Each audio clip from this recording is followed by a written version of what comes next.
the war. Iran, we are sorry. We want peace. Please stop war Iran, দয়া করে এবার যুদ্ধ বন্ধ করো ইরান। উই আর সরি, আমরা দুঃখিত। মানে এখন আমরা স্যারেন্ডার করতেছি, মানে এখন মানে সরি মাপ চাওয়া হইতে আছে, এটাই তো আমরা আশা করছি নাকি। অনেক গর্ববোধ করতেছি যে এক পর্যায়ে ইসরায়েল আসে এইভাবে মনে হয় ক্ষমা চাইবে।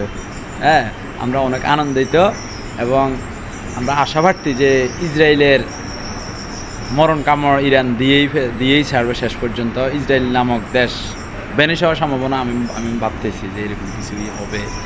তো অনেক ভালো লাগতেছে, ইরানের জন্য শুভকামনা রইল। পুরো মুসলিম জাতির প্রতিশোধ ইরান একাই নিয়ে নেবে ইনশাআল্লাহ। আজকে এখনও তো আসি মাপ চাওয়া স্টার্ট হয়েছে, মাপ চাওয়া তো স্টার্ট হয়ে গিয়েছে অলরেডি।